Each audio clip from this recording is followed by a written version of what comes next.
نحمده ونصلي على رسوله الكريم اما بعد فقد قال الله تبارك وتعالى في القرآن المجيد والفرقان الحميد ان اولیاءه الا المتقون۔ محترم حضرات، اللہ جل شانہ نے ہم کو دین اسلام عطا فرمایا ہے۔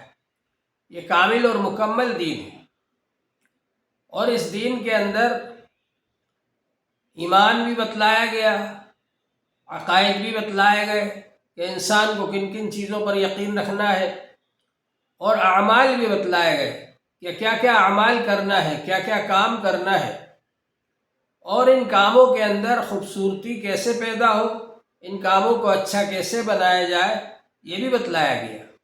حضور پاک صلی اللہ علیہ وسلم کے پاس جبرائیل علیہ السلام حاضر ہوئے انسانی شکل میں، اور سوال کیا اخبرنی عن الایمان، مجھے ایمان کے بارے میں بتلائیے، ایمان کیا ہے؟ تو حضور پاک صلی اللہ علیہ وسلم نے ارشاد فرمایا الایمان ان تؤمن باللہ وملائکتہ وکتبہ ورسلہ وتؤمن بالقدر خیرہ وشرہ من اللہ تعالی والبعث بعد الموت۔ ایمان یہ ہے کہ اللہ کے ایک ہونے کا یقین رکھو، اس کی قدرت کو مانو، اس کی رحمت کو مانو، اس کے عذاب کو مانو، اس کے نعمتوں کو مانو، اور اللہ تبارک و تعالی نے جو کتابیں بھیجی ہیں ان کتابوں کو مانو، اور جو رسول بھیجے ہیں ان رسولوں کو مانو، اور اللہ تبارک و تعالی کی طرف سے ہی اچھی اور بری تقدیر انسان کے لیے مقدر ہے، اس بات کو مان لو، اور موت کے بعد اٹھایا جائے گا اور اللہ کے دربار میں حساب و کتاب ہوگا، اس پر یقین رکھو۔ ان سب باتوں پر یقین رکھنے کا نام ایمان ہے۔ حضرت جبرائیل علیہ السلام نے پوچھا اخبرنی عن الاسلام، اسلام کے بارے میں بتلائیے، اسلام کیا ہے؟ تو حضور پاک صلی اللہ علیہ وسلم نے ارشاد فرمایا الاسلام ان تشہد ان لا الہ الا اللہ وان محمد رسول اللہ وتقیم الصلاۃ وتؤتی الزکاۃ وتصوم رمضان وتحج البیت ان استطعت الیہ سبیلا۔ اسلام یہ ہے کہ اللہ کے ایک ہونے کی گواہی دو، کہ اللہ کے علاوہ کوئی معبود نہیں، اور محمد صلی اللہ علیہ وسلم اللہ کے رسول ہیں، اس کی گواہی دو، اور نماز قائم کرو، اور زکوٰۃ ادا کرو، اور رمضان شریف کے روزے رکھو، اور خانہ کعبہ کا حج کرو اگر استطاعت ہو۔ اس کے بعد حضرت جبرائیل علیہ السلام نے پوچھا اخبرنی عن الاحسان، احسان کیا ہے، اس کے بارے میں بتلائیے۔ تو حضور پاک صلی اللہ علیہ وسلم نے ارشاد فرمایا الاحسان ان تعبد اللہ کانک تراہ، احسان یہ ہے اللہ کی ایسی عبادت کرو گویا کہ اللہ کو دیکھ رہے ہو، فإن لم تکن تراہ فإنہ یراک، اگر ایسی عبادت نہ کر سکو کہ اللہ کو دیکھ رہے ہو تو ایسی عبادت کرو کہ اللہ تعالیٰ تمہیں دیکھ رہا ہے۔ یہ ہے احسان۔ حضور پاک صلی اللہ علیہ وسلم نے ایمان بھی بتلایا کہ ایمان کیا ہے، حضور پاک صلی اللہ علیہ وسلم نے اسلام بھی بتلایا کہ اسلام کیا ہے، اور احسان بھی بتلایا کہ احسان کیا ہے۔ ان سب چیزوں کے مجموعے کا نام دین ہے۔ دین ان سب چیزوں سے بن کر مکمل ہوتا ہے۔ انسان کے اندر ایمان بھی ہو، انسان اسلام پر عمل کرنے والا بھی ہو، اور احسان بھی ہو اس کے اندر۔ حضرت شیخ الحدیث مولانا زکریا صاحب رحمۃ اللہ علیہ کے پاس ایک بار ایک بہت بڑے عالم ملاقات کے لیے حاضر ہوئے، اور انہوں نے کہا کہ حضرت یہ تصوف کیا بلا ہے؟ تو حضرت نے فرمایا تصوف بلا نہیں ہے، یہ تو نعمت ہے، اور یہ کوئی الگ سے چیز نہیں ہے، یہ وہی ہے جس کو آپ حضرات کتابوں میں پڑھتے رہتے ہیں۔ بخاری شریف کی پہلی حدیث انما الاعمال بالنیات، تمام کاموں کا دار و مدار، اس کے اجر و ثواب کا دار و مدار نیت پر ہے۔ انسان کی نیت اگر صحیح ہوگی تو اللہ کے یہاں قبول ہوگا، اور نیت صحیح نہیں ہوگی تو اللہ کے یہاں قبول نہیں ہوگا۔ تو تمام اعمال کا دار و مدار نیت پر ہے۔ فرمایا کہ یہاں سے تصوف شروع ہوتا ہے، جو بخاری شریف کی پہلی حدیث ہے، اور حدیث جبرائیل کے اندر جو آیا ہے ان تعبد اللہ کانک تراہ، اللہ کی ایسی عبادت کرو گویا کہ اللہ کو دیکھ رہے ہو، فإن لم تکن تراہ فإنہ یراک، اگر ایسی عبادت نہیں کر سکتے تو ایسی عبادت کرو کہ اللہ تعالیٰ تمہیں دیکھ رہا ہے۔ یہ ہے احسان۔ فرمایا کہ یہاں پہنچ کر کام ختم ہوتا ہے تصوف کا، انما الاعمال بالنیات سے شروع ہوتا ہے اور یہاں پہنچ کر ختم ہوتا ہے۔ مقام مشاہدہ انسان کو حاصل ہو جائے یا مقام مراقبہ حاصل ہو جائے، اس کے لیے تودو کی جاتی ہے، محنت کی جاتی ہے، ذکر کیا جاتا ہے، مجاہدہ کیا جاتا ہے، تاکہ انسان کے دل میں یہ یقین جم جائے کہ اللہ تعالیٰ مجھے دیکھ رہا ہے، اللہ تعالیٰ میرے ساتھ ہے، اور پھر انسان اس عبادت کو اچھے طریقے سے کرنے لگے۔ ایک تو یہ ہے کہ جلدی جلدی نماز پڑھ لی، ایک یہ ہے کہ اس کے شرائط اور ارکان اور واجبات اور سنتیں اور مستحبات اور آداب تمام چیزوں کی رعایت رکھتے ہوئے نماز پڑھی، تو ظاہر بات ہے کہ پھر وہ نماز بہت اعلیٰ درجے کی ہوگی، بہت حسین خوبصورت نماز ہوگی۔ وہ صحابہ کرام حضور صلی اللہ علیہ وسلم کی نماز کے بارے میں بیان کرتے ہیں، فلا تسأل عن حسنہن وطولہن، کہ حضور صلی اللہ علیہ وسلم نے جو نماز اس وقت پڑھی، ہم نے جو دیکھا تو اس کے حسن کے بارے میں نہ پوچھو کتنی اچھی تھی وہ، اور کتنی لمبی اور کتنی اچھی نماز تھی، اس کے بارے میں ہم بیان نہیں کر سکتے۔ تو ایسی اچھی نماز پڑھنے والے ہم بن جائیں، حسن پیدا ہو جائے نماز کے اندر، اچھائی پیدا ہو جائے، اسی طرح دین کے احکام کو ہم اچھے طریقے پر کرنے والے بن جائیں، اچھے پیمانے پر کرنے والے بن جائیں، اور وہ اچھا سے اچھا کام ہم کریں تاکہ وہ اللہ کی نظر میں مقبول ہو جائے۔ اس کا نام ہے احسان، حسن پیدا کرنا، اچھے طریقے پر اس کام کو کرنا، یہ ہے احسان۔ حضور پاک صلی اللہ علیہ وسلم نے اخلاص کی تعلیم دی اور یہ فرمایا کہ من صلی یرائی فقد اشرک، جو دکھاوے کے لیے نماز پڑھے گا اس نے شرک کیا، ومن صام یرائی فقد اشرک، جس نے دکھاوے کے لیے روزہ رکھا اس نے شرک کیا، ومن تصدق یرائی فقد اشرک، جس نے دکھاوے کے لیے صدقہ دیا اس نے شرک کیا۔ معلوم یہ ہوا کہ ان یسیر الریاء شرک، تھوڑی سی ریاکاری بھی شرک ہے۔ تو جو شخص خالص اللہ کے لیے کوئی کام کرے گا وہ کام اللہ تعالیٰ کے یہاں قبول ہوگا۔ تو تصوف کے اندر جب آدمی کسی اللہ والے سے اپنا تعلق قائم کرتا ہے تو وہ اس کے دل کی اصلاح کرتے ہیں، اور اس کے دل کے اندر جو ریاکاری ہے، جو نام و نمود کا جذبہ ہے، جو شہرت کا جذبہ ہے، اس کو نکال کر اس کے دل میں اخلاص پیدا کرتے ہیں کہ خالص اللہ کے لیے کام کرنے والا بن جائے۔ یہاں سے کام شروع ہوتا ہے، انما الاعمال بالنیات سے تصوف کا کام۔ حدیث پاک کے اندر آتا ہے کہ میدان حشر کے اندر ایک شخص آئے گا جس نے کہ اللہ کے راستے میں جہاد کیا ہوگا، تو اللہ تعالیٰ اس سے پوچھیں گے کہ تم نے میرے لیے کیا کیا؟ تو وہ کہے گا اللہ تعالیٰ میں نے آپ کے لیے سب کچھ قربان کر دیا، حتیٰ کہ میں نے اپنی جان بھی آپ کے لیے قربان کر دی۔ تو اللہ تعالیٰ فرمائیں گے نہیں، یہ سب تم نے اس لیے کیا لِيُقَالَ إِنَّكَ جَرِيٌّ، تاکہ تم کو بہادر کہا جائے۔ وہ دنیا میں شہرت ہو چکی اور اب یہاں پر کوئی اجر و ثواب نہیں، اور اس کو گھسیٹ کر جہنم میں ڈال دیا جائے گا۔ اس کے بعد ایک ایسا شخص آئے گا جو بہت مالدار ہوگا، بڑا سخی ہوگا، بہت سارے کار خیر انجام دیے ہوں گے اس نے۔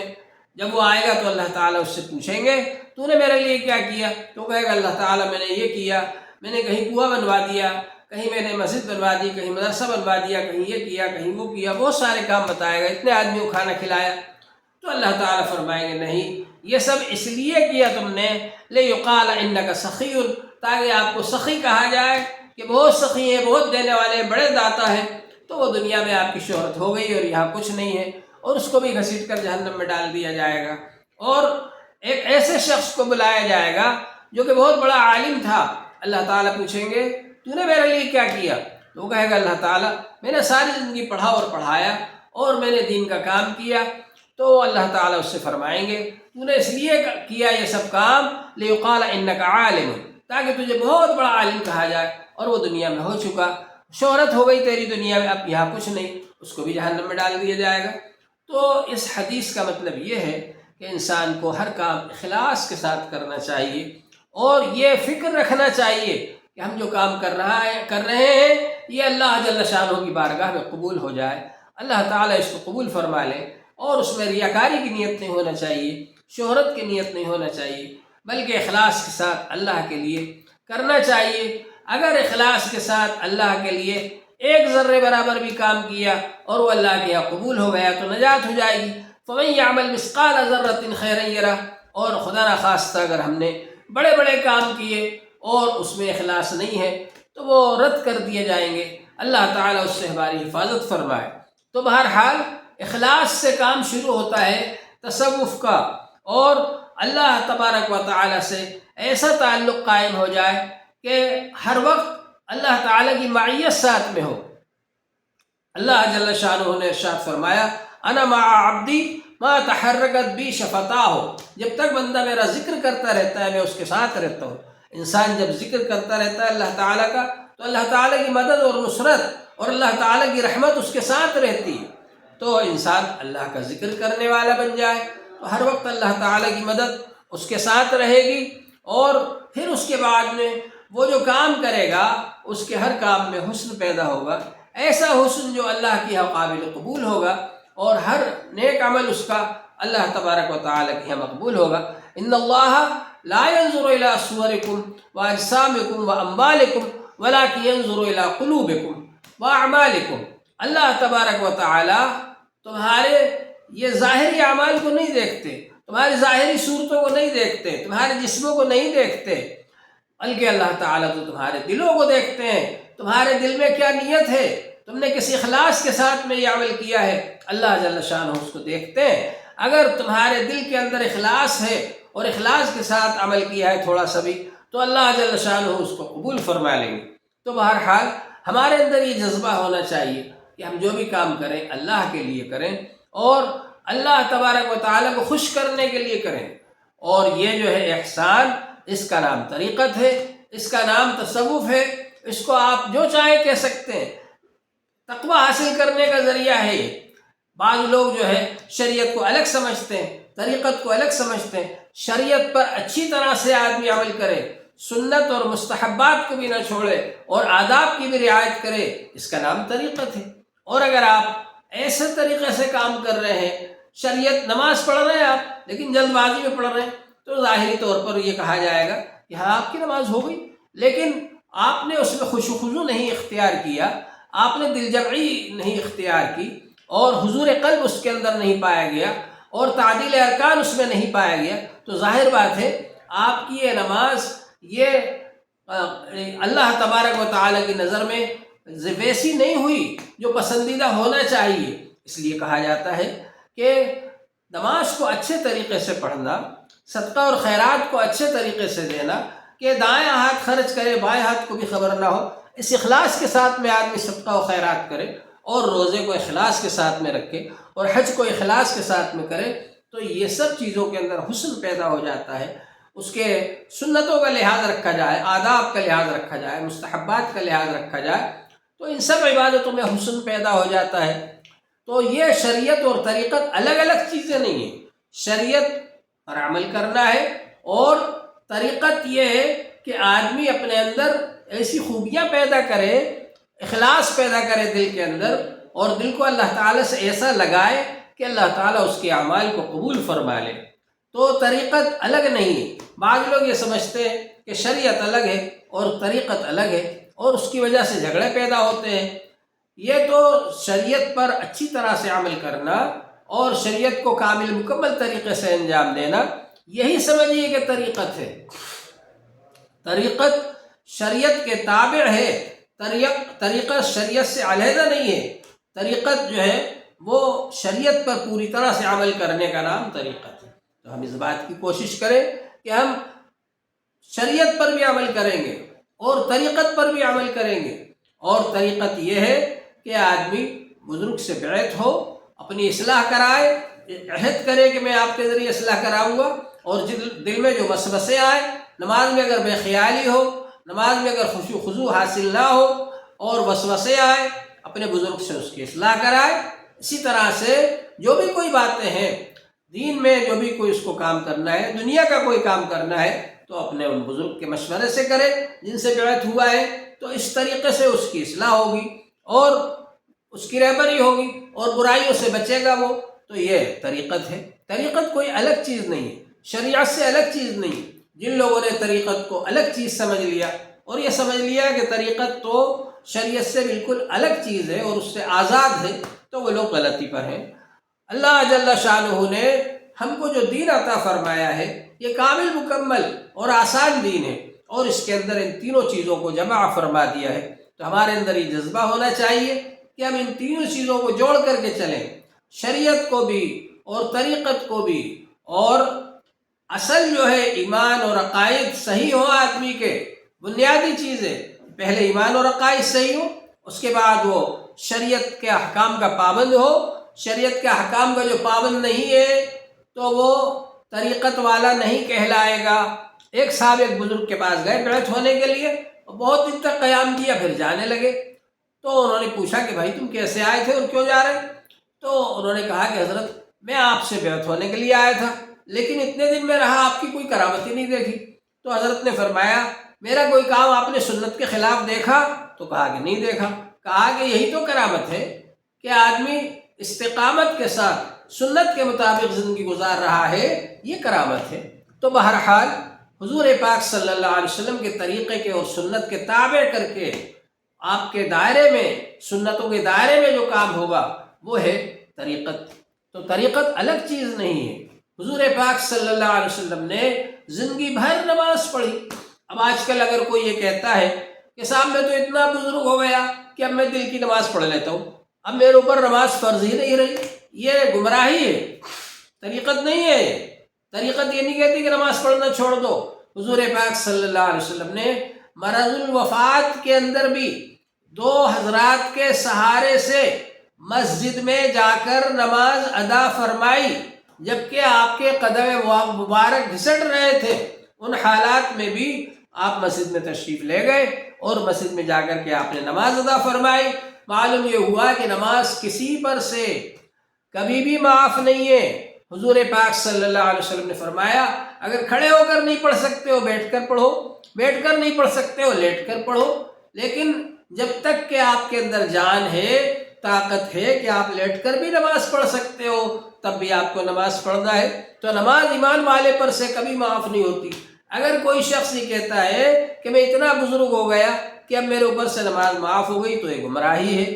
ہم کو ان اللہ والوں سے جڑنا چاہیے جو لوگ کہ اللہ سے ہم کو جوڑنے والے ہوں صحیح طریقے پر، اور جو لوگ اللہ سے نہیں جوڑتے بلکہ خود اپنی عبادت کرانے لگتے ہیں، یا وہ لوگ خود گمراہ ہیں اور خود غلط راستے پر جا رہے ہیں، ان سے ہم کو نہیں جڑنا ہے۔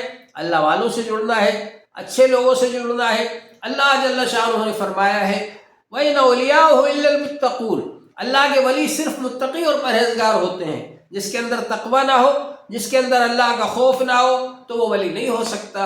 اور اللہ جل شانہ نے ارشاد فرمایا وَلَا تُطِعْ مَنْ أَغْفَلْنَا قَلْبَهُ عَنْ ذِكْرِنَا وَاتَّبَعَ هَوَاهُ وَكَانَ أَمْرُهُ فُرُطًا، آپ اس کی اتباع ہرگز نہ کریں جس کے دل کو ہم نے اللہ کی یاد سے غافل کر دیا۔ مَنْ أَغْفَلْنَا قَلْبَهُ عَنْ ذِكْرِنَا وَاتَّبَعَ هَوَاهُ، اور وہ تو خواہشات کی پیروی کرتا ہے اور اس کا معاملہ حد سے آگے بڑھ گیا۔ معلوم یہ ہوا کہ اللہ والے وہ لوگ ہیں جو اللہ سے تعلق جوڑنے والے ہیں، خود بھی اللہ سے جڑے ہوئے ہیں، اللہ کے دین کے دائرے میں عمل کرتے ہیں، رسول پاک صلی اللہ علیہ وسلم کی سنتوں کے مطابق عمل کرتے ہیں، قرآن پاک کی روشنی میں عمل کرتے ہیں، اور اللہ تبارک و تعالیٰ سے خود بھی جڑے ہیں اور دوسروں کو بھی جوڑنے کی کوشش کرتے ہیں۔ ایسے اللہ والوں سے ہم کو جڑنا چاہیے اور ان سے ذکر سیکھنا چاہیے۔ اللہ جل شانہ ہم سب کو عمل کی توفیق عطا فرمائے۔ وآخر دعوانا ان الحمد للہ رب العالمین۔